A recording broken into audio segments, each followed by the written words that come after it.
Good evening, 8 o'clock, right on the nose. Today is August 13th, 2024. Mark, your host, coming to you from Baker's Green Acres in lovely Marion, Michigan. This is the Anyone Can Farm live chat Tuesday night edition where we talk about homesteading, small farming, and just plain living. All right, the subject tonight is waste not, want not. And it was something that I was just thinking about today as I was going about my regular duties. Tuesday, I think I tell you this all the time, but Tuesday is my day to milk. And it didn't go the normal way today because I started working on something yesterday and I ran out of parts. I was doing some plumbing in the butcher shop. So, like I always tell you, we want to be fortifying our position wherever we can. And so I've had kind of a break in the hay action. And I decided that the next time that we go into the shop to work, I wanted it better than the last time we were in there. So there was some things that I've been wanting to do. And yesterday was the day. So I bared down and got all my tools together in the morning and got all the parts that I needed. I thought I'd go to the store and get some stuff, connectors and swedges and a couple fittings and some valves, because what I wanted to do was I wanted to have more access to water at the different stations that people work at in the shop. So yeah, so I did that, and then 5 o'clock yesterday, people started rolling in. All right. Great to catch up on time today, Andrew Fox, right on. People started rolling in yesterday afternoon at 5 o'clock, bringing chickens, and we had not really a big day. It was maybe about 150 chickens that we did, something like that, maybe a little less, and a bunch of rabbits. So it wasn't a real big day. And we had, let's see, Jill, Jim, Frank, and a guy that's been helping us here lately, Josiah Hookwater. And I knew him when he was just a little feller. And the kids do jujitsu with him. And they asked him if he wanted to get a few hours in. So he's been working out real good. And a lot of our regular help is gone back to school. Can you believe that already? Seems hard to believe. I went past the high school today and the parking lot was loaded, right? Wow. Summer went by quick. So August 13th, right? Yeah, August 13th. That seems kind of early to be going back to school to me. Anyway, our kids don't go to school. They are homeschooled. So, it doesn't mean that much to us. But then we had chicks to process today, and I was kind of working around them finishing up. And I did enough yesterday so we could be operational, but I didn't get 2 valves in that were real important, and I didn't get them in until after they were done. So, and then we did clean up, and then I had to go chase another couple of parts real quick, and I got back, and I finished that up about 6, I guess. And then I thought, I don't have to work. I don't have to do anything else. I don't have to do the next thing. So I got something going on that's kind of interesting. There's a fella in the chat or in the tribe. And I don't think he'd mind me telling you this, but his name is Scott Dick. And he lives locally, and he asked if anybody had some fields that they need cut. And life was piling up on me. I had most of my hay in, and I had just a 10-acre. And so I called him to see if he wanted to do it. And what he's trying to get going is kind of a custom cutting deal. and doing smaller acreages. So he's got smaller equipment like mine, and then he's got it trailerable. So he can, hey, Andy Zumwalt, get in here. Where you been? All right, yeah. Let's have the thumbs up, you guys. Let's fool the algorithm. Let's tickle the algorithms, as they say. So so he came by and we talked it over, and he shot me a price, and that was good, and it was real nice to have him just over there cutting with his equipment, and you know, and me over here, and I usually do round bales, but he does squares. So I thought, yeah, it'd be nice to have some square bales because I might want to sell some of them. But he came over today and he said, well, my square baler pooched. So he had to bring it into the shop, and they said it'd be ready next week. And we got rain coming Thursday. So he raked it for me today. So it's all in nice rows, ready to go. So tomorrow I'll round bale it. And we got to make darn sure we don't get rained on. And the rain that's coming is pretty good. Let's see. Let's see if they changed it. You know, I've told you, you can't really go by the weatherman this year. I don't know why that is, but tomorrow we're supposed to have 83. So as soon as the dew is off tomorrow, I'll be baling, and I'll probably knock out about 30 bales over there. And so that's going to put me way over what I need. And then Scott's going to come in and he's going to do some square baling for my second cutting, which I don't usually do, but I would like to have some square bales. And also I'd like to see him get going with this, because it'd be nice to have that, you know, that service in the neighborhood. If he would just come in and do some of it for me, I would really appreciate that, because I'm pretty busy in the summer and there's usually things happening, and sometimes I need a break. I do plan to get my sons trained up on the haybine.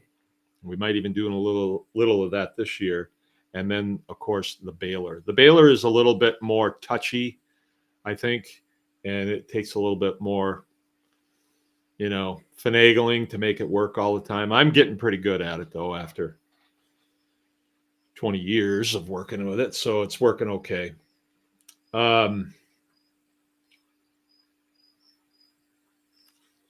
So let's see. Yeah, we made some improvements today. Did some chicken processing. Worked as a family, which is a big thing. It's a really big thing because nobody really gets haggard, you know. Everybody just gets a full day's work. We get a lot done. When we work together, which we have always worked together, there doesn't have to be a lot of conversation about, hey, you do this and I'll do this. And there's people just kind of fall in where necessary. And when it was done, everything looked really good, nice and cleaned up and everything. So let's see, just to bring you up to speed, we don't have any classes going on until November 1st. Let's see, is that going to be November 1st? Yeah, November 1st is going to be hog harvest this year. And yeah, we're gonna do it. This will be year 14, I think, for hog harvest. So we're getting pretty good at it. And it wouldn't be the same. It wouldn't be the fall if we didn't have hog harvest, you know. So we got to do it. Made a lot of nice people. We met Andy Zumwalt. He came up all the way from Greenbow, Alabama, to attend our class, and we made friends with him and made a good connection there. And many others. Justin Zilka, the Stumpos, the Clerics. Let's see who else that attends this has come. Rachel Jameson. Rachel doesn't usually catch the show, but I think she listens to it later. And so, yeah, we were really looking forward to it. Things are very different now than they used to be. Now we get a lot of people coming who we call them refugees that come. And they're not refugees from south of the border. They're refugees from our cities here in the United States of America. I met one today, actually. They escaped from Flint and they moved up here and they found us and they're buying milk from us. And, they just love the farm and are trying to get something going on their own. And I think that's really cool. I think I should have probably turned her on to the show, but I didn't think of it. All right, so that's going to be Hog Harvest. We want to talk that up. I'd like to fill the class early so we know what we're dealing with. So if you guys know people that you think would benefit from that class, please let them know and point them to bakersgreenacres.com, and they can find out everything they need to know there, the prices and all that. Well, we have Miss Pirtle with us tonight. Mrs. Pirtle coming to us from Chicago, Illinois. How nice. Welcome, friend. So, usually I like to talk about subjects that come to me, and usually in the morning, Tuesday morning, they come to me. And as I was working this morning, I started thinking, well, first, let me start off by informing you, our friend and colleague, tribe member, Keith Sutton, called me this morning at 6:30. He didn't realize how early it was because he was back in the hospital. He'd only been out for a few days and he got an infection, and the traveling nurse said, back to the hospital. So he's back in. He didn't sound like he was devastated over it. He sounded kind of like he was back with friends because he was in the hospital for 5 weeks. That went by fast. And I had said to him a couple times, hey, I'll come up and visit. And he's like, nah, that's all right. I keep up with your videos and the show and everything. So he knew we're pretty busy. So, we never did get up to visit. I don't like going to hospitals either, but all right, Dave Duncan's with us. Greetings. Ain't seen you in a while. You're supposed to be down here at Tribe Day, but probably had something funner going on. But Catherine Pirtle would tell you that there was nothing more fun than Tribe Day this year. And Andrew Fox would tell you the same thing. They had a good time. Okay. Andy's saying grazing is replacing my hay need for sure, and I'm glad I started haying to get the rest of my crop field into pasture, but I think I'm gaining head on winter stockpile. All right. Well, we're not going to talk about grazing tonight. That's one of my favorite subjects. Anything to do with farming, I love to talk about. But the subject tonight is waste not, want not. And you may notice that a lot of the things that I talk about, it's things that I do, and I'm mostly just sharing what I do, and I'm not really saying you should do this. I hope I don't come across that way. Maybe I do sometimes. Maybe I'm dogmatic. I think there's room for that. Would you say that, Andy? Like when we were in the service, there's definitely don't do's. Hey, don't do that, and do this. This is good, but don't do that. Don't do that. So maybe I'm saying don't do things and I don't even realize it. Old habits die hard. Andy, I don't know if you know this. I don't know because I'm not sure if you're turning in all the time, but last May is when I went on terminal leave and retired. So I am out. July is when I officially separated. I came in July 3rd, 1984. Wow. And I got out in 2004. So I'm out 20 years now, 20 years and change. So I'm out longer than I was in. And I got 2 kids in now. I got one that's in training for pararescue. He didn't like it when I say that, but I don't think he listens to this. And another one that is in training for EOD. He is he's cross training into EOD. He's construction and engineers troop, and he's cross training within CE. So that's like an 8-month school. So I'm kind of glad he is. He was in disaster preparedness, which is kind of, I don't know, it's kind of boring. It was getting boring for him, but I think he'll really like EOD. I was not an EOD troop, but I was an ALSI troop, and I got a little bit of all kinds of stuff, a little bit of all kinds of stuff. I was not an official ALSI. I was actually just an augmentee, they called us. I was an age troop. But there we go. So we're going to talk about waste not, want not. And that's what made I started thinking about it because of Keith calling me this morning at 6:30. I just answered the phone and I said, it's kind of early, because he woke me up, but I saw his name and I thought, oh, this could be important. And he was just in with friends at the hospital. He made friends there. He was there for 5 weeks. So he made friends with the nurses and the docs and everything. So he knew where he was going. He sounded happy, So he's got a little bit of recovery ahead of him. He said it's going to be about 6 months. And when I talked to him the day before yesterday, I said, I'll give you 10 days. Give you 10 days, and I want you off the couch and outside and getting back to it in whatever capacity you can. But I don't think sitting around is going to do him any good. The hospital will tell you that, oh, you got to take it easy. But in 6 months of sitting around, I would think he'd be stoved up and sick, But he's going to do what he's going to do. Good, clean Baker's Green Acres water. Love it.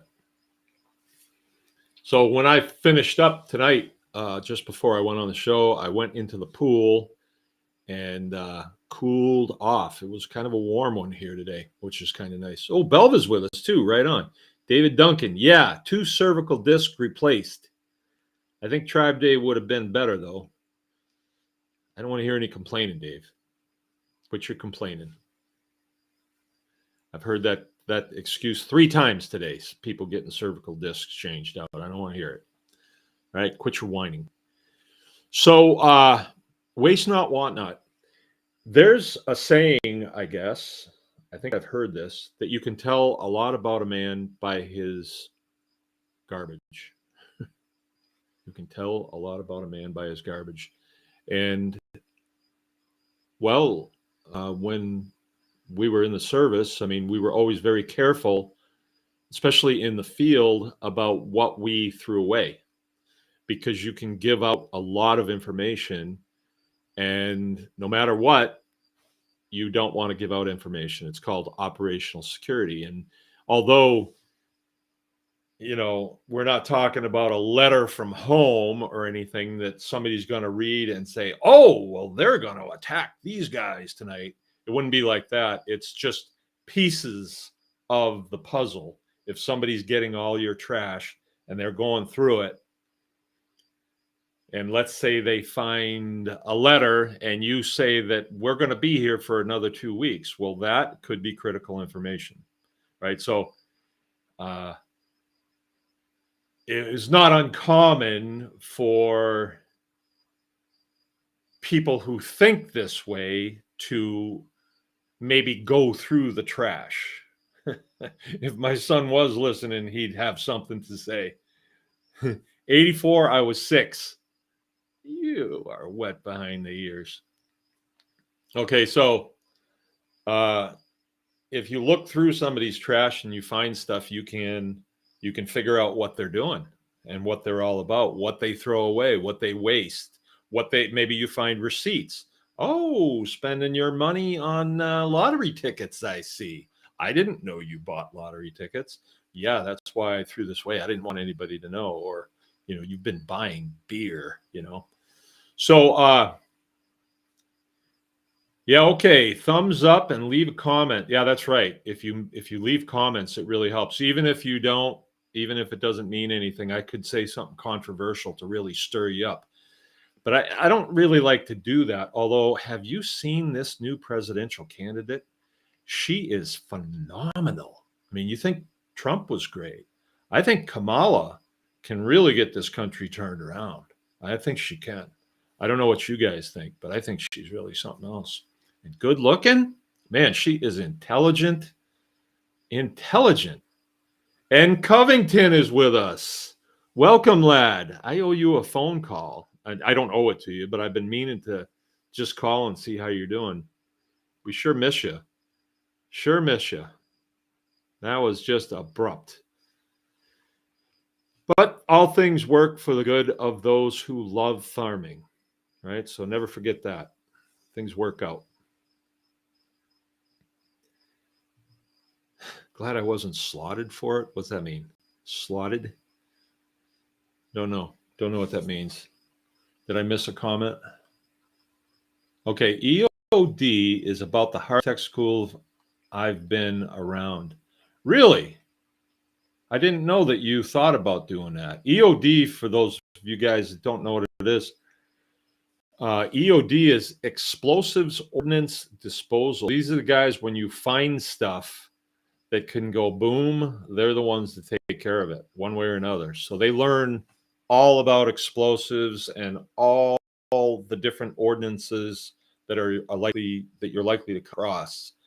And sometimes, especially in Europe, they're calling EOD all the time because they find unexploded artillery shells and bombs dropped out of planes that didn't go off. And they're 50, 60 years old and they got to do something with them because you don't want some farmer, thinking it's a rock. Yeah. All right, Covey, I will. Yeah. You've been eating magic mushrooms? No. Why? Do I sound like it? I hope I don't sound like it. Camel toe.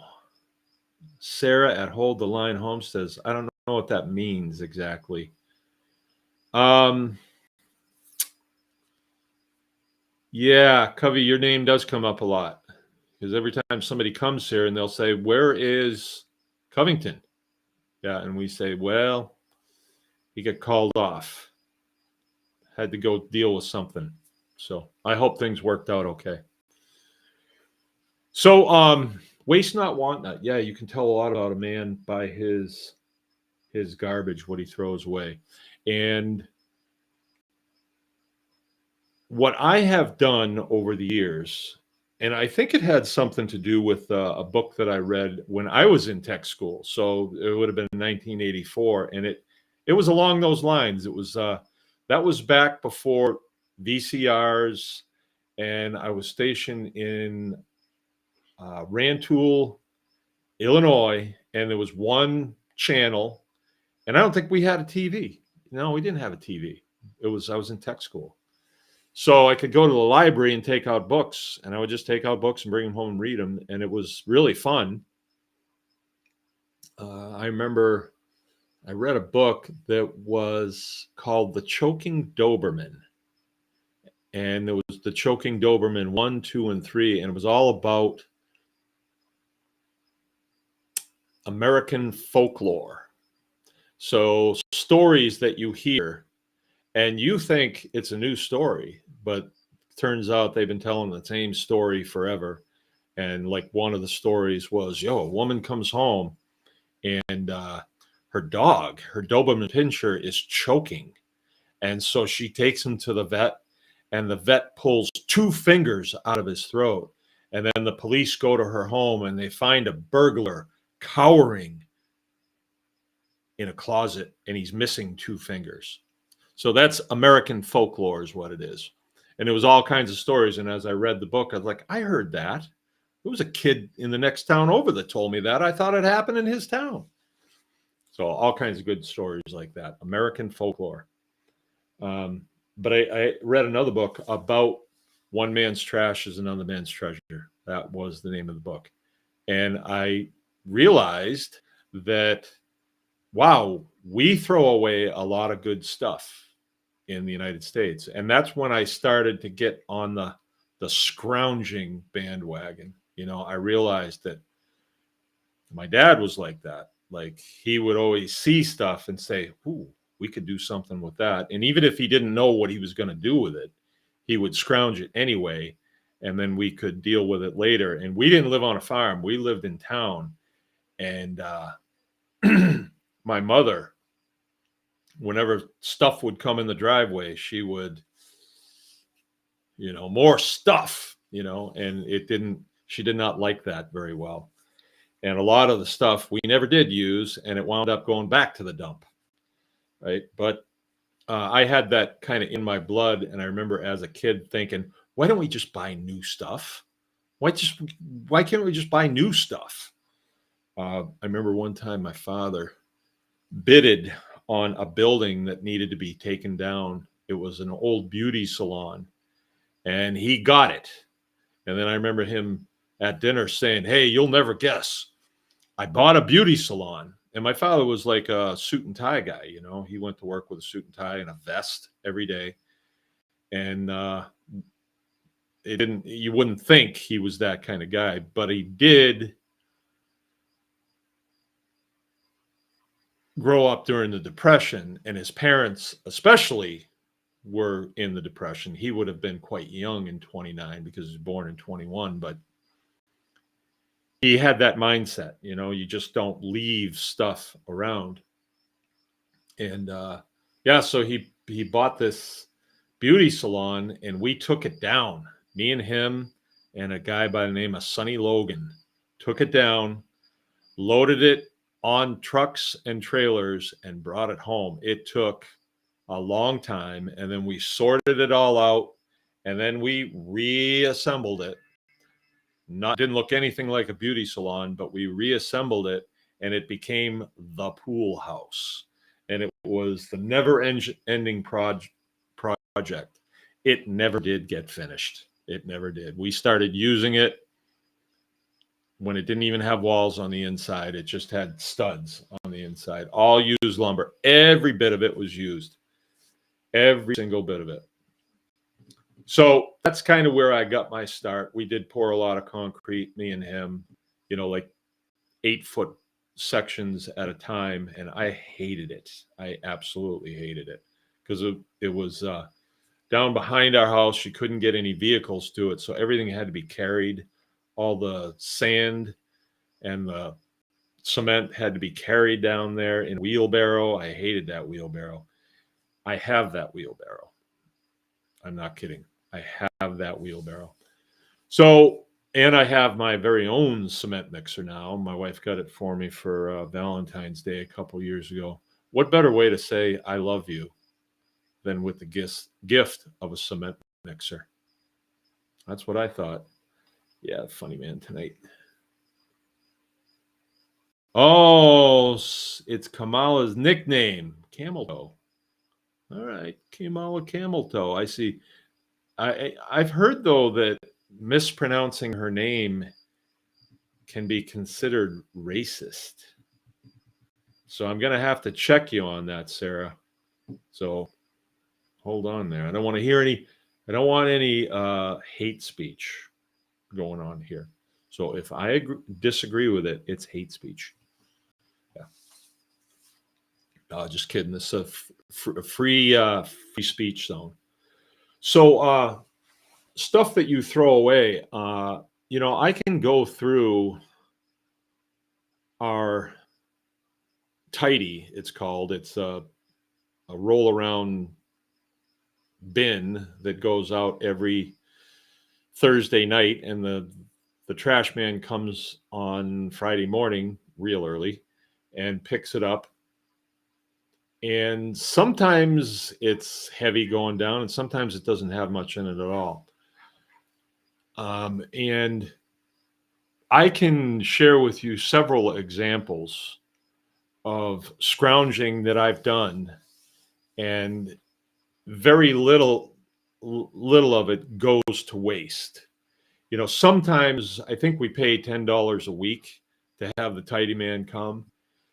And, you hate to not have stuff in there. So if a bag of trash comes out from the house and it's got whatever in it, a lot of times I'll just like, well, we need stuff to go in there anyway. So at least we're filling it up and get it out of here. And it does take time.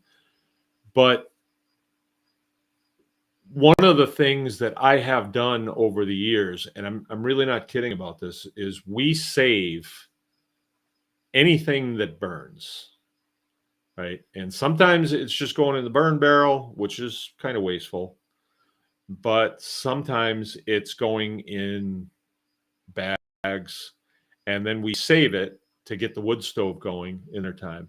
And a lot of times I'm putting a lot of it in there to get it going because we have so much newspapers, um, all kinds of stuff like that. And when you start getting in that frame of mind, all of a sudden something comes along and you say, I could use that in order to utilize this. So I'll give you an example.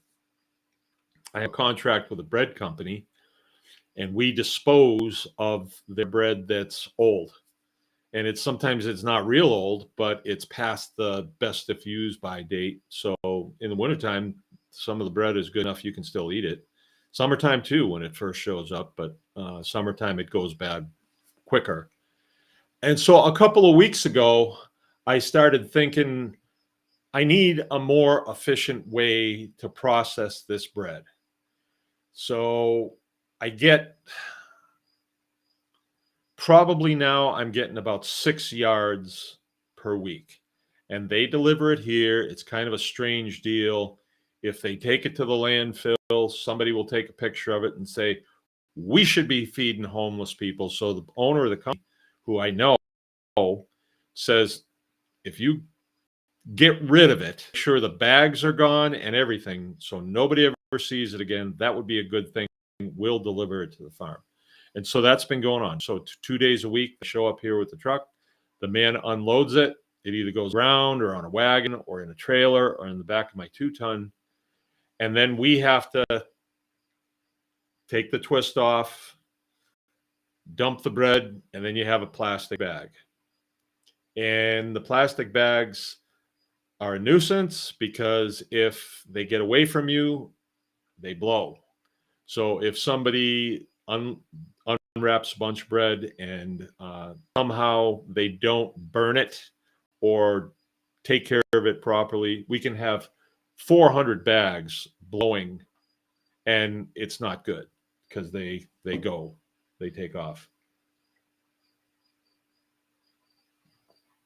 So I have this other deal going too, where I get feed, and the guy brings that. It's feed for the laying hens and feed for the broilers, right? And our bin right now is not functioning properly, and it needs to be really reworked before I'm willing to put feed in it again, because it condenses on the inside, condenses moisture on the inside, and then the feed builds up. And if you can't knock it off, then the next load and the next load and the next load, you wind up with this much feed on the inside of the bin, and it contaminates the feed. So we stopped using it temporarily. I still think that if I power washed it out real good, then we could start over and we could still use it. But for right now, it's just there, and we're getting the feed in the bags. It costs a little bit more, but so be it. Well, then we have these really nice feed bags. They tie it off with a piece of twine. And so we have this perfectly good feed bag. And a lot of those have wound up being burnt too. So the other week I decided, I'm going to put these plastic bags in the feed bags, stuff them down, just keep stuffing them and stuffing them, and then I'm going to tie them off.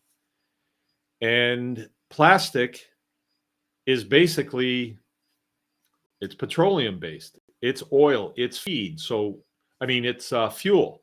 So when I get one of these bags completely filled, it's probably 30 pounds. I can stuff them in there good.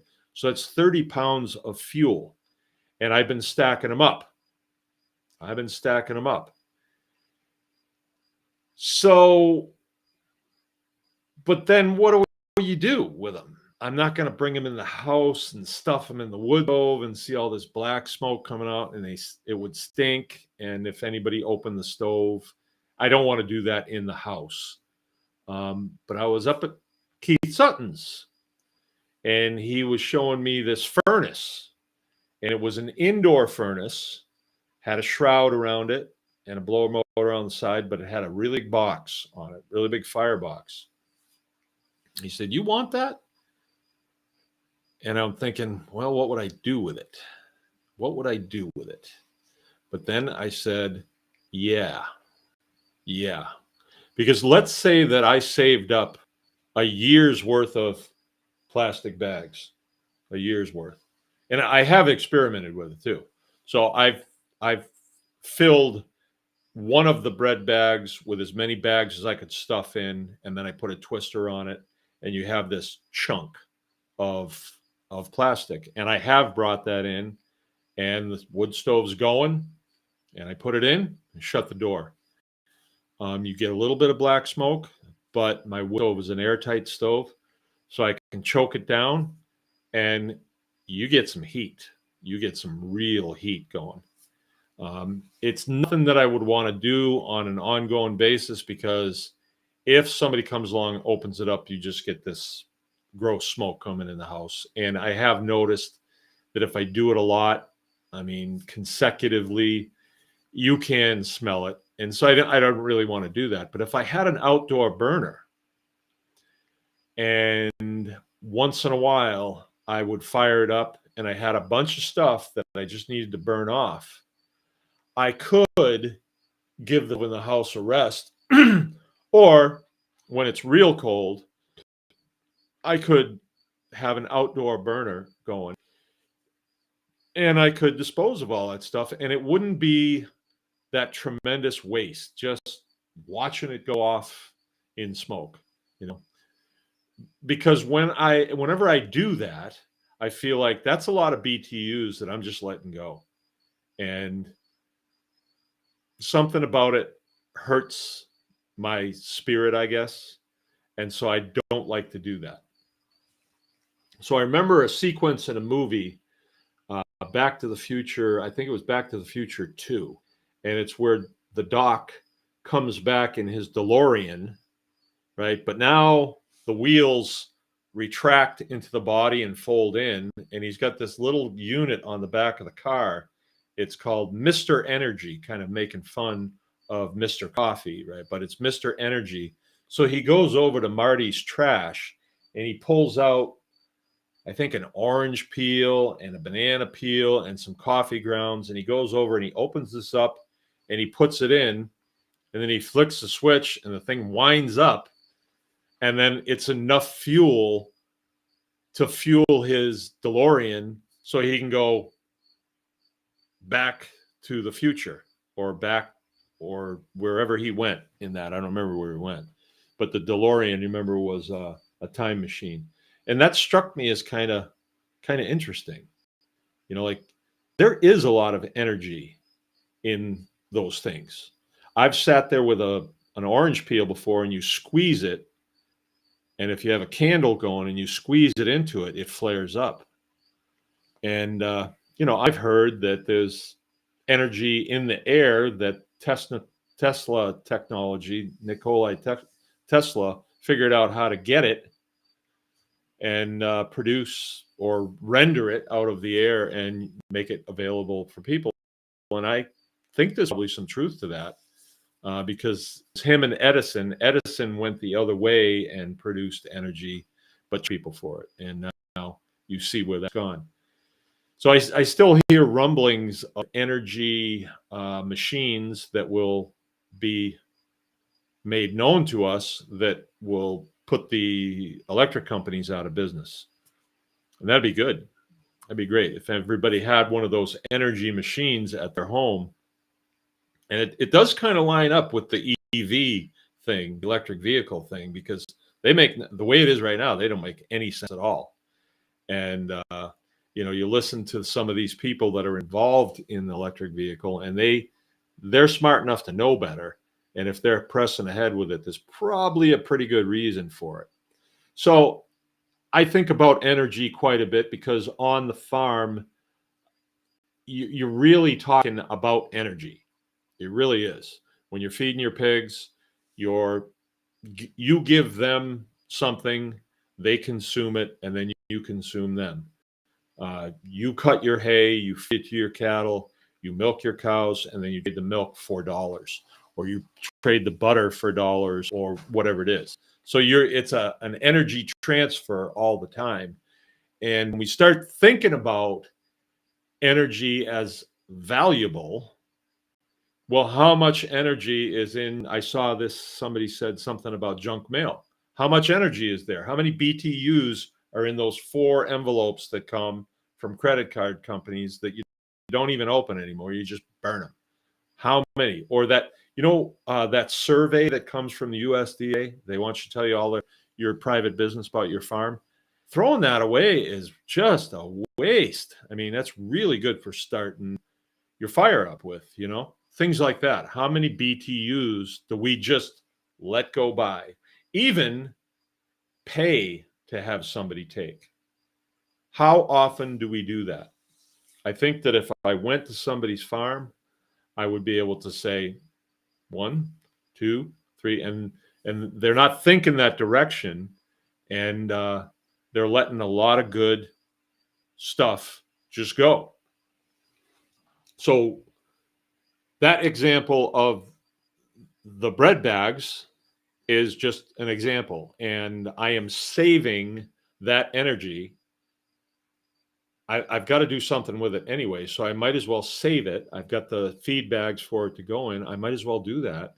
And then who knows, maybe I'll discover something else, some sort of machine that I can put in the back of my pickup and just load these bags into, and go down the road and don't have to buy fuel. That would be neat. I just haven't quite discovered it yet. I haven't got my Mr. Energy going yet. But when you keep thinking that direction, it opens up other trains of thought here and there.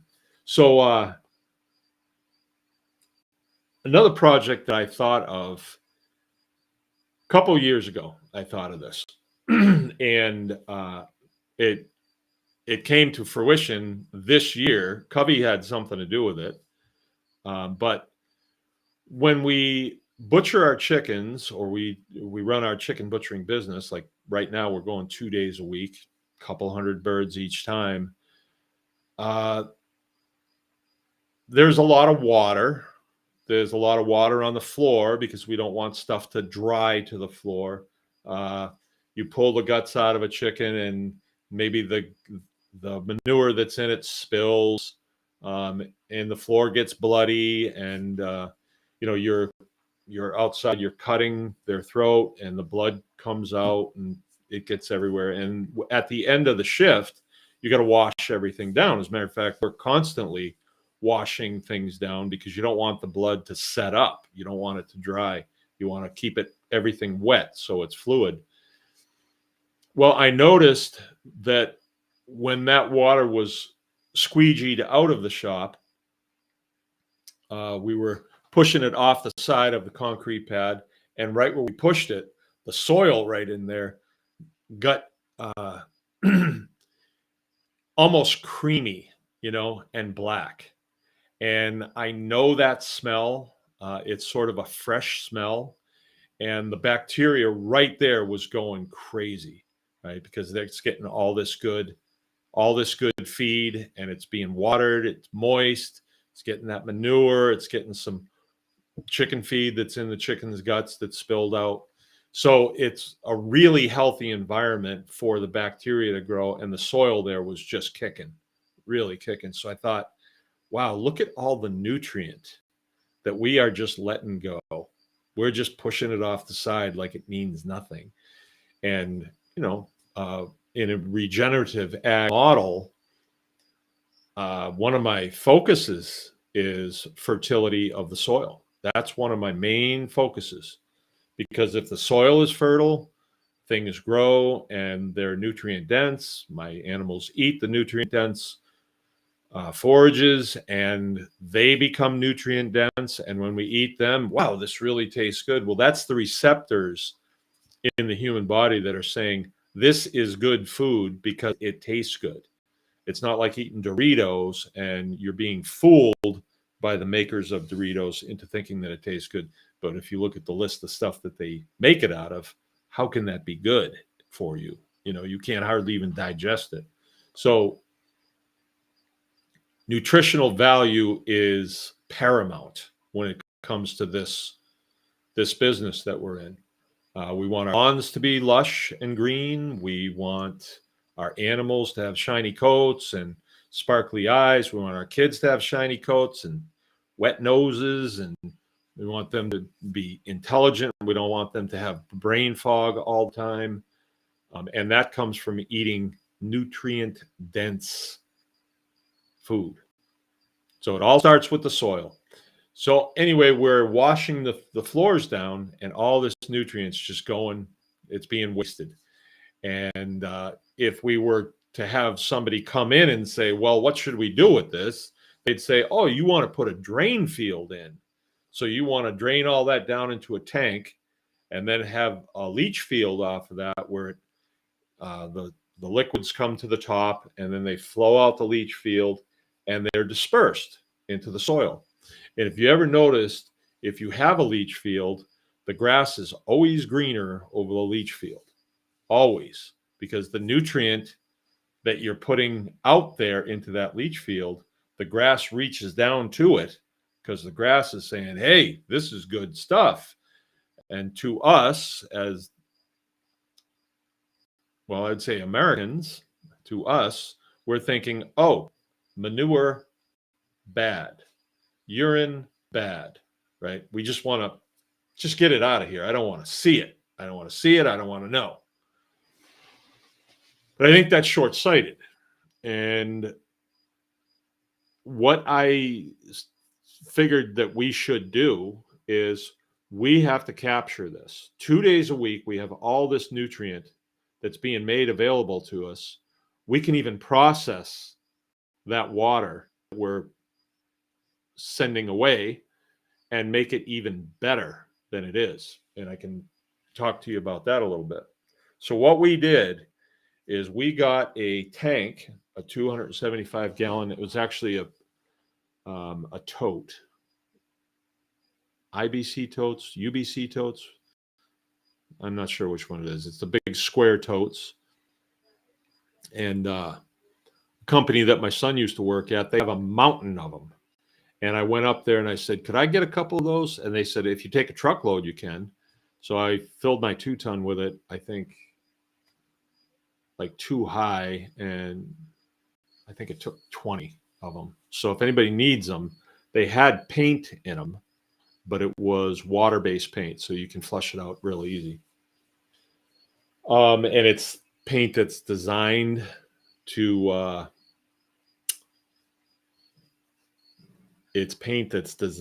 be eaten by bacteria. So,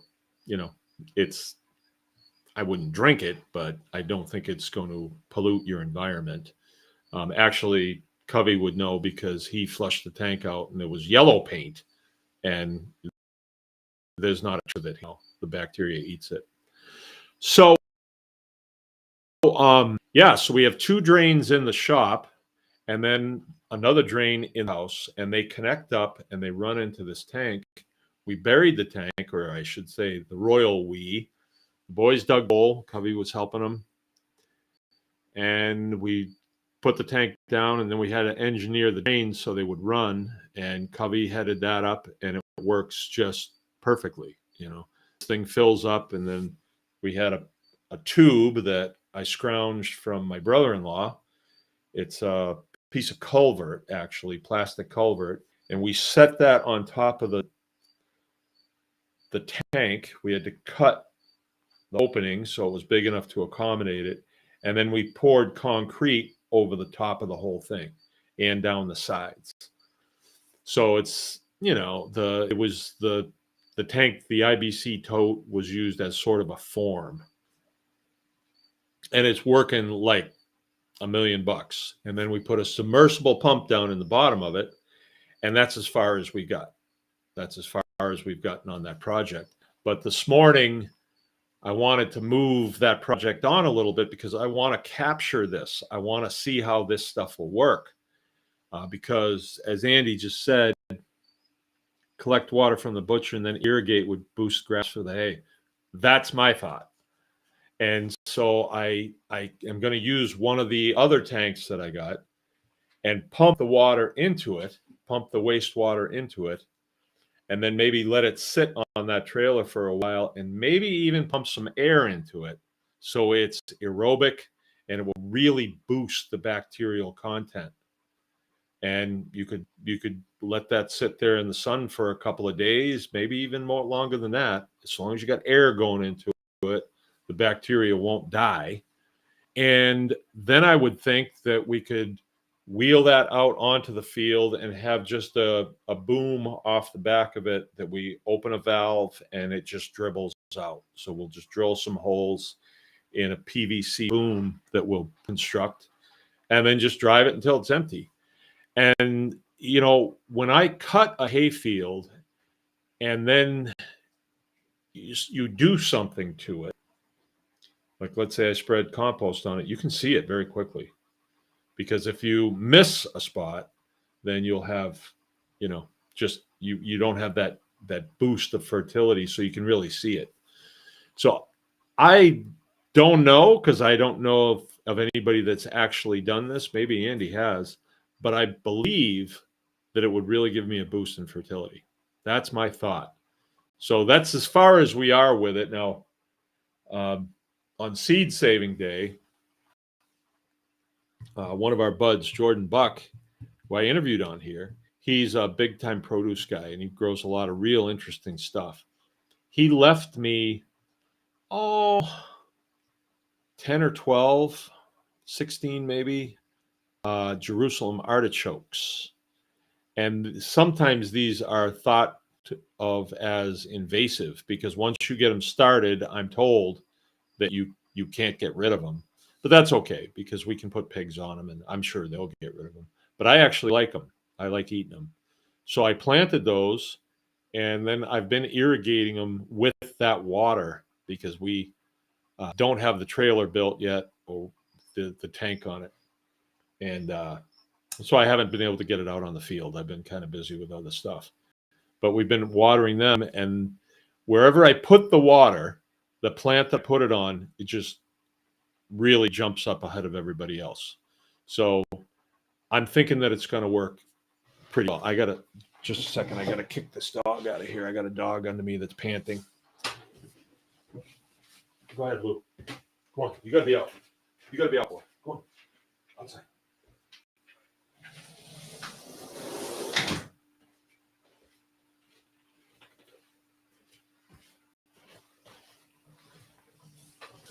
Those big dogs pant a lot and they're loud.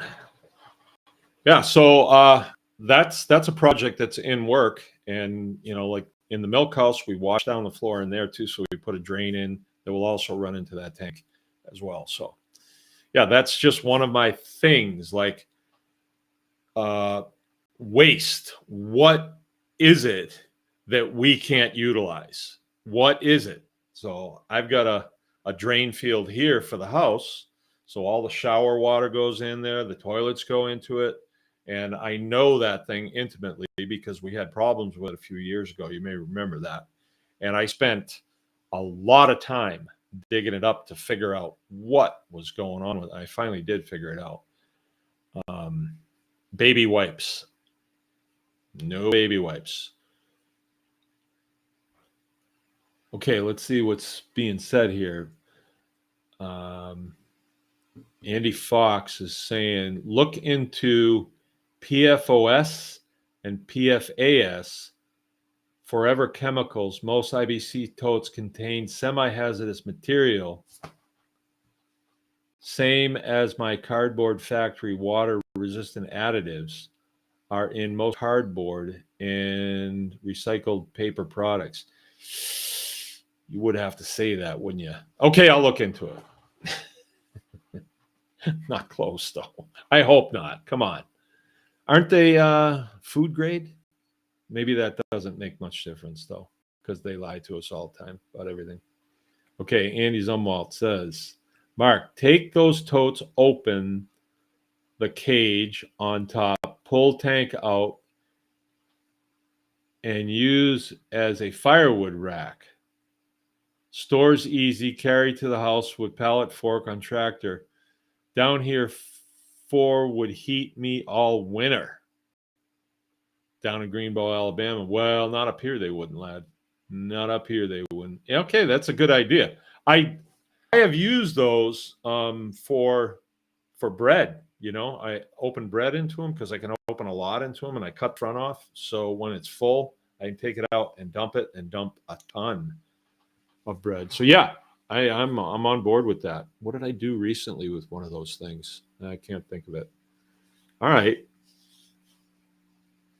Okay, Andy Fox is saying we provide for major suppliers: Amazon, Walmart, Staples, Office Depot, and a million smaller customers.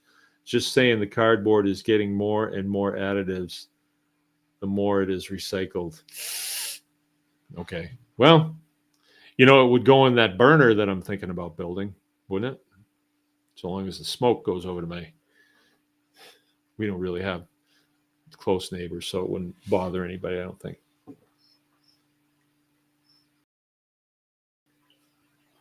So a lot of things that I talk about, like in my life, the waste thing dovetails with scrounging, because other people waste stuff. And, you know, if I can scrounge that, those are dollars that I don't have to spend on new materials, especially like building materials. I scrounge lots and lots of building materials. Keith would tell you that. He gave me phone poles and PVC that, you know, was scrap, and we've made good use of it. So yeah, that was my message for tonight. I don't know if anybody has anything to add to that. On another note, you know, every week that we come together, it seems like the last week was crazier than the one before. And I don't know if you can, really gauge what's going on any further than your driveway by what is said on your phone. I really know, because it seems like some people have a huge footprint, and what they're saying, I think a lot of people must be seeing it because there's so many news that they get, where smaller channels, they don't have a consistent message all the time, and they are permanently small, you know.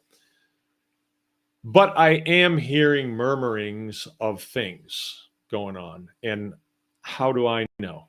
How do I know? I don't have any real inside poop. I will tell you this though: a fighter jet went over the house yesterday, and he was swinging wide arc, and he was kicking it. And that is not something that we don't have a fighter base around here.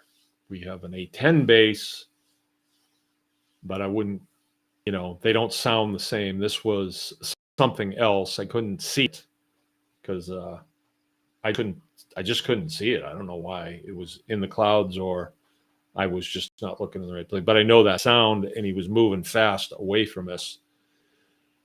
And I don't know if that means anything. I really don't. I am hearing murmurings of war and rumors of war. I hope not.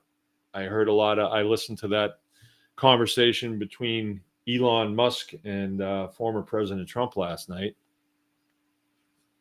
I don't know. But I do know this: winter is coming. So I am a prepper. I am a survivalist. I prepare for the season that's coming. And, you know, I've said to you guys before that I thought that there was a storm on the horizon. And I'm not sure what I was thinking about. I just thought that seems like something was going on, you know. And, well, then the Wu flu came, and we didn't know what that was when it came. And it's come and gone. And now we're seeing the tail end of it. You know, I don't know. But I am hearing murmurings again of some of these prepper channels that I really don't listen to because it seems like it's very repetitive. And I am a prepper by nature, so I'm a survivalist by nature, or whatever you want to call that. I was a Boy Scout, and then I was in the Air Force for a long time, and you just have to take care of yourself. You have to prepare. No one's going to make you do. Well, they try to make you do it, but and so I just never wanted to get caught without a flashlight or some food or dry socks or anything like that. I tried to make it so I was going to have the least discomfort as I could. And I wasn't one of these guys that was in the field all the time. I probably 10 times in my whole career, I was in the field, staying in tents. And I would just make sure that didn't want to be cold at night. I didn't want to not have socks to put on. I didn't want to, so I would just prepare. And, I've always been like that. So when I hear these things, it just kind of motivates me to, okay, do I have clean water covered? I do. Do I have fuel covered? I do. Do I have power generation covered? Yes, I do. And so I'm kind of running a mental checklist in my mind. Do I have enough feed to get through the winter? I do. Do I have enough firewood to get through the winter? I do not yet. I do not yet. But I've got it worked, so I just have to make a phone call. A guy locally that does wood, and he doesn't charge enough for it, honestly. And he brings it, it's dry, it's split, he dumps it, we stack it, and then we go on to the stuff that we do. If we stop to cut for a day or two, we're losing time on the things that we need to do around here. And I've speaking of waste, I look back on this career that I'm in now, this farming career, and I will think about some of the stuff that I worked on and spent a lot of time on, and look back on it, I was wasting my time. Like, why did I do that? Ignorance. I wasn't thinking, well, this process is not going to pay me back. It is not going to pay me back. So, or it's not going to pay me back in any kind of timely fashion to where I can take the profits from what I'm doing that is paying and put it into the program. I'll give you kind of a example, because if you come here, you see a lot of stuff that's not finished. Well, there's kind of a reason for that, and I'm not saying it's a great reason. However, which is just a different way of saying but, when we get a facility up and running to do a process, it's functional, use it. Because, say, like chicken processing, we're making dollars, and we need a certain amount of dollars to pay for the electricity, to pay for, gasoline, diesel fuel, parts, lumber. I can't trade. Well, lumber, I do a lot of trading with Parker, but I can't trade chicken for gasoline. So you do need a certain amount of dollars, right? It's not all about dollars, but it's not all about firewood either. Firewood's a commodity, dollars are a commodity. So you need some firewood, you need some dollars, you probably need some 22 ammo, you need some some water purification systems, you need food, you need the ability to get food, you need skills. I'd say skills are more important than buying a bunch of canned beef. I'm a lot better off if I've got a barn full of hay full of barn, and then I've got 15 beef cows that are just standing around eating hay, happy as can be, drinking water out of the pond. If I need food, I know where I'm going, with my 22 rifle and my best knife. I'm going down there, and we won't just be having canned beef. We'll be having fresh beef and some of the best beef that you can get, the most nutrient dense beef that you can get. Same thing with pigs, same thing with chickens. So that's where skills come in. It gives you a whole lot more flexibility. Somebody that lives in town and doesn't have any skills, what would they do if they got a rabbit? What would they do if they didn't know how to deal with that? So skills are important, but I think that it's it's about balance. Um, I know a couple, and it's not my thing the way they do it. I think they're way out of balance. Like they think that when the wheels fall off, that we're going to be shooting each other, and so they invest a lot of money in guns and optics and all this stuff. I don't see it that way. I mean, I'm not shooting anybody over food, certainly not. But I just don't see it that way. I think it's out of balance. I think, yeah, hey, it's a good thing to have a shotgun in the house. It's a real good thing to have a 22 because you can do a lot with a 22. I've shot deer with a 22 Magnum very successfully. You're not supposed to here in Michigan. I didn't do it here in Michigan, actually. Actually, I didn't do it at all. A friend of mine did it and shared with me a story. Maybe it's not true. I don't know. And if you're into collecting firearms, yeah, it makes sense to have firearms and ammunition, just like it makes sense to have a set of metric wrenches and a set of SAE wrenches and screwdrivers, and weapons are just tools.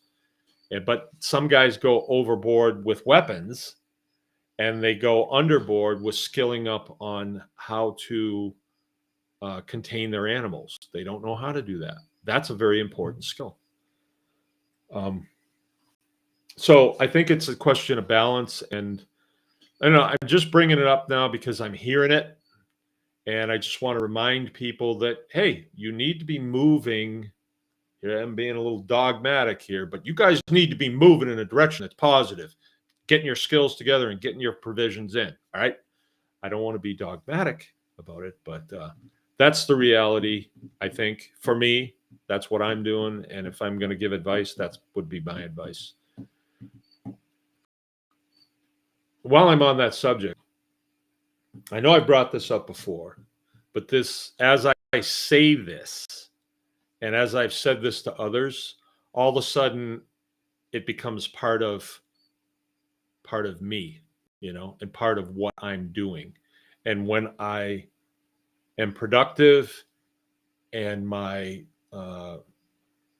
creative juices are flowing and my skills are working and I can find everything and things are going great, I think about this, and I think this is a very important thing.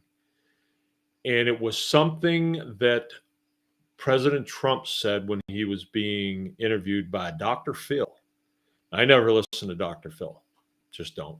I mean, I don't got anything against him, but I just don't, if I have to watch something like that, I'm going to Oprah all the time. So I don't really listen to Dr. Phil. I don't know him. I don't know what his content is, but he was the guy that was interviewing Trump.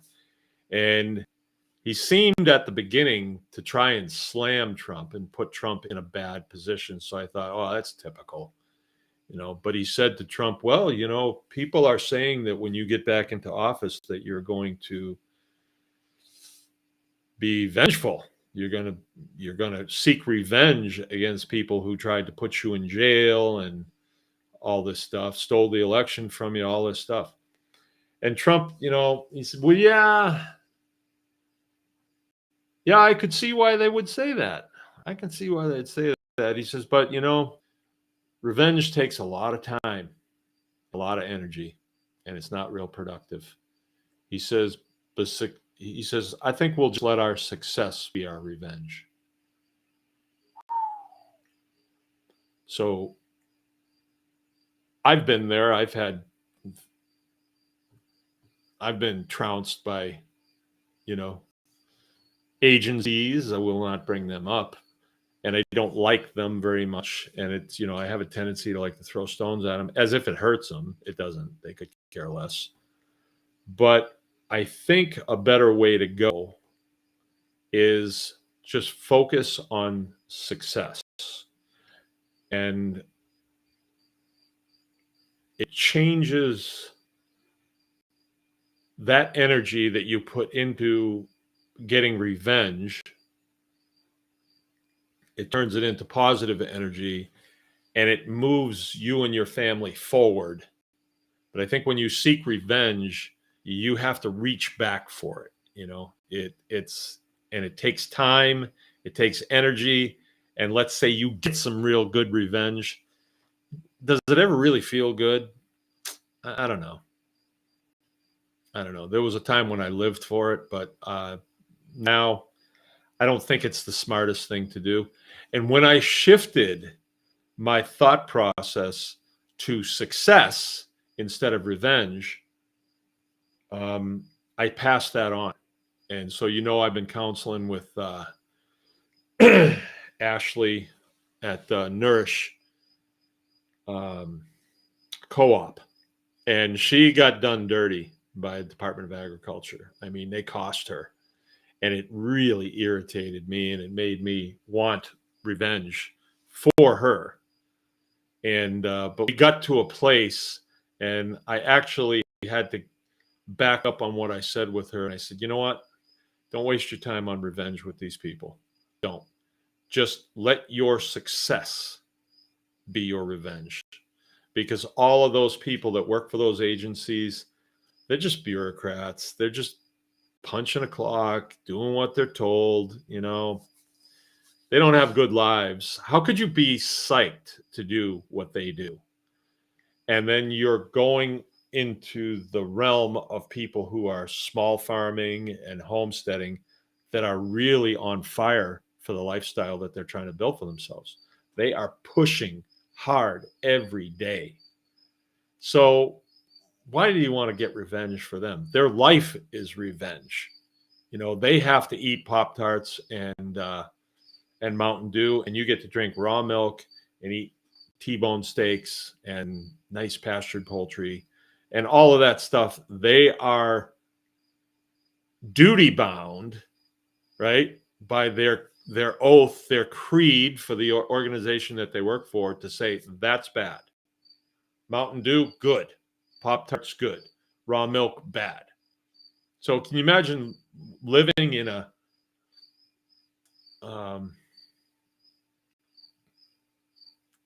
what would you call a dichotomy like that? Living in that? And I wouldn't say that we lived in that dichotomy in the military, although I have chosen to not be in that business anymore. Andy, you too. Like, you could have gone and worked for a contractor, fully trained, but you chose a different business. Because the military is all about killing people and breaking stuff.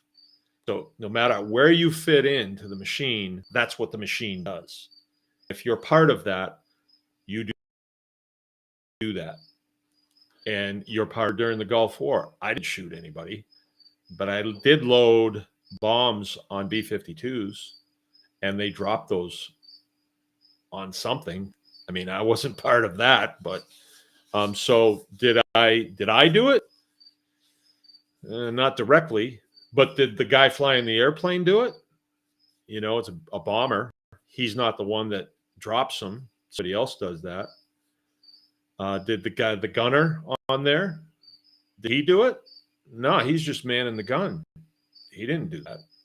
So who did? Like, we all did. We all had part in that. And it did bother me, and I didn't want to do it anymore, right? So I wanted out of that machine. And I'm glad I chose the path that I did. I'm real glad that I did. So what was my point?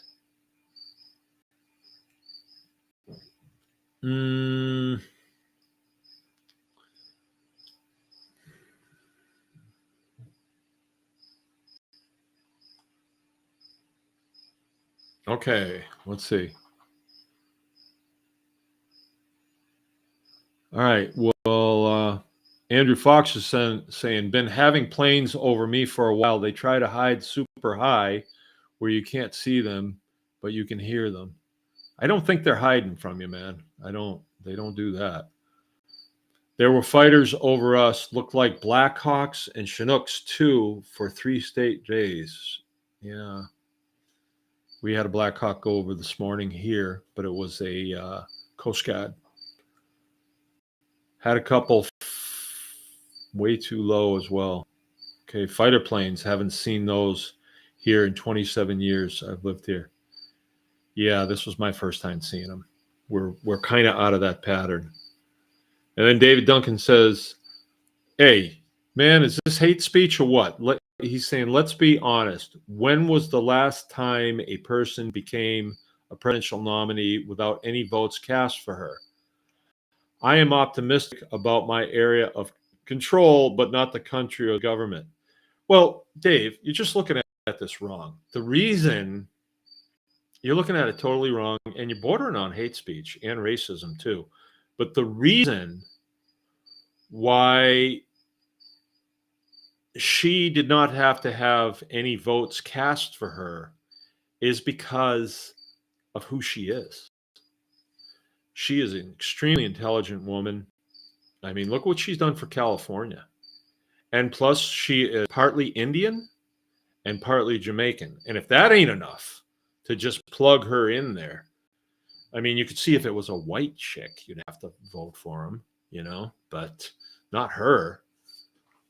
So just give it a rest. Give her a break. Give her some breathing room. Let old Kamala get out there and do her thing. She's going to probably surprise a lot of us. I think what we should do is we should try to realize what could be unburdened by what has been. Try to realize that, and you can see where Kamala is coming from. Your point was do the thing and be happy and blessed with power. Yeah, do the thing and you will have the power. Arc, not arc. Your point was do the thing and be happy and blessed with power. Yeah, right on, man. If you are doing the thing, you will have the power. And the power gives you the ability to do more of the thing. Scrounging, it doesn't tie your dollars up.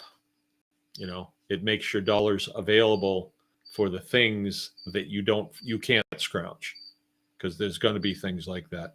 Beth the cleric was here. Beth and Tommy and the kids were here, and we were talking about equity in our properties and borrowing against that equity. And I started thinking, and I thought, I should do that. We could move the ball down the field. We could really do that. But then as I thought it through and actually started putting pen to paper, I said, wait a minute. What you want to do is you want to gain an asset and have that asset pay for the next thing that you need to do. So an example is, I don't know how we did this exactly. We're butchering chickens. And once we pay everything that we have to pay, we had some extra. And then some more was added to that, and some more, and so on. Because we're not buying chicken from the store, we're raising our own. We've got this bank that is building up. And at first, it might be pretty meager, right? But you just got to keep going. Everybody's fed, everybody's warm, everybody's working. That's important. The process is important. And the bank might be pretty narrow, pretty meager at first. But as time goes by, the bank builds up. Well, that's your savings. And you're not saving just to save. It's not a smart thing. Poor people save money. You're saving for your next asset. And I would reckon that it went something like this. We got our first cow. And I remember my first cow, I paid $7.50 for her, and she was in milk when I got her. And the milking machine, my father-in-law gave it to me because his dad had scrounged it many years before, and they don't think that they ever used it. And anyway, I got it. And so I was able to start milking, and then weren't buying milk from the store. So that would be $2 a gallon that is building up into the bank. And then we bought another cow. And then we were able to build some stanchions, and we started milking 2, 3, 4 cows. And we kind of got away from it. And I think that was a big mistake that we made. I was always kind of looking for the silver bullet. I never felt for the first 10 years here that we needed to do many things. I felt like, no, we need to do one thing good. And I even had a guy give me a book about doing one thing good. And it was not good counsel. It wasn't good counsel, because now we do many things good, and it goes from good to better to very good to excellent. I don't know if there's much going on excellent, but good and very good. We've got a couple of those going. Our construction, I'm living with good. I'm living with it because I am not a construction, person. I didn't grow up doing it. To me, I'm a ham and egger, as my father would say. But we need stuff so we can do the process. And I think we're pretty good at that. Don't want to ramble too much, but that is my point. I would say get your preps going. If there was any time that you should be motivated, it seems like now's as good a time as any. Who would I listen to? It was some guy that I can't remember his name, but I listened to him quite a bit. He talks about some gloom and doom, and he's friends with Canadian prepper and city prepper. And these guys, they come on and they tell you, man, the world is about to end. So we sell freeze-dried food, and you should probably get you some. And we sell this. We sell this. Bug out bags they sell, right? Bug out bags. Right? So the wheels fall off society, and I'm going to go live in the woods? I don't think so. I get home bag, I dig. Like if you work and you got to get home and no cars are moving on the highway, you take a bag out and put it over your shoulder, and in that bag you have enough survival things and maybe some other things that you need to get home if you got to walk. I can that makes sense because you need to get home. I'm not into the whole bug out thing, but I chose not to live in the city. I chose not to go to work for a contractor where I'd have to live in the city, and I didn't want to do it. All right. David's feeling the love. Better not be from me, because that's not my vibe, man. Not my vibe. So I'd say get your preps together. Help each other. Let's train each other. Let's be thinking about each other. Let's think about Keith in the hospital. Say some prayers for him. I think he could use them. When I talk to him, he's making friends at the hospital. All the nurses and stuff. He's getting along with them good. So let's call it good for tonight, and keep an eye on your waist. And if you waste not, you will want not. T moving to Sears with you, man. Yeah. Sears. The best prep is friends and community. I think you're right, Aaron. And I heard you're not feeling well. I hope everything is well. But if you have this mindset, when you go into austere conditions, there's still a lot of things that people overlook that save you a ton of money, like our pig thing. And Aaron's getting bread now. He's been seeing the beauty of it. You're raising pigs. At the end of the process, when you harvest them, and then you total up everything that you spent on feed, your feed bill can destroy half of your or more. So if you learn the art of scrounging, and I can even get you certified on it, it's Scroungers International. That's not the only one. There's DDI,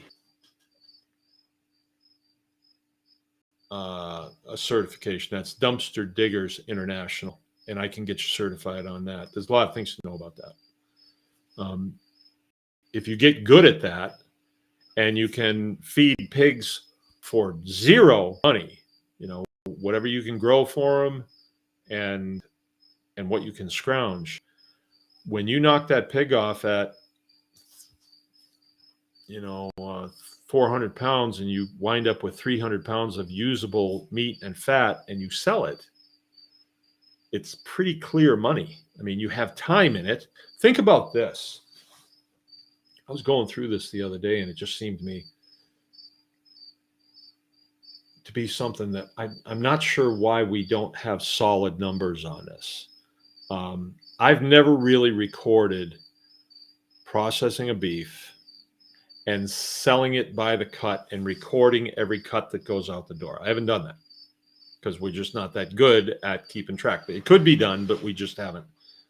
But Devin, my buddy Devin, he believes, and he's accurate a lot of the time. Sometimes he slightly embellishes it a little bit, sometimes, but usually he's pretty sober about his numbers. He says, as he works for a guy that does this all the time, he says that a beef, an 1,800-pound steer, is worth between $7,500 and $10,000, depending on your pricing structure. But if you go with something very close to what's at the store, that's what that beef is worth. So if that beef is born here, what do I really have in that thing? What do I have in it? Or let's say I buy it. Let's say I buy a steer for $500, and I know that might be a little low these days because steers are up there, but let's just say $500. It's on the farm for 2 years, 2 summers. It's grazing for 6 months at a time. Not a big investment in grazing. Not a big, I know the land, you got to have the land, but usually we're grazing fields that we can't cut, right? So if we didn't cut them, they wouldn't be doing anything. They'd just be sitting. If we didn't graze them, we wouldn't be cutting them. So, okay, so a 2-year investment, but it's not labor intensive once your fences are built and you have your process in place. Like, I didn't do anything for the beef cows today. I didn't even look at them. I didn't even say hi to them. They were there, I know that, but I didn't do anything. It didn't cost me an ounce of time. And then at the end of 2 years, so I'm investing, let's say I invest $1,000 on a beef, on a steer, and at the end of 2 years, it's worth $7,500. So my gain in 2 years is, what would that be? $6,500. That's easy, $6,500. But let's say we sold it at the top end, it could be $9,000. That's pretty darn good gain. But then again, you have to own the entire process. You have to be marketing it. You have to be processing it. You have to be doing the feeding, all the transport. And I've cut out the transport on mine. I cut that out. The transport on mine is done with the tractor, dragging it behind the tractor up to the butcher shop. That's transport. I'm not paying anybody to come and trailer it to a butcher shop. Right? All right. So let's see what the geek says. He says, also, that 400-pound pig is freedom. That beef is security for your family. Right on. That's priceless. Yeah, it is. All right, I'm going to sign off. Hour and a half show tonight. A pleasure. Sometimes when I sit down here, I think, what am I doing? Why is it? Why do I want to do this? Well, I think when you like what you're doing, it's fun to share it because it is fun, and I like hanging around with the people that like this type of thing. So appreciate y'all. We'll see you next time. We got a consulting call tomorrow night. If you're not a Tribe Plus member, get on there. Registration is open, and you can get into our Tribe Plus consulting call every other Wednesday night. And there's all kinds of good deals, and there's all kinds of cool videos you can see. It's the Insiders Club. We tell real good stories Wednesday night. All right, I'll see you. Remember, anyone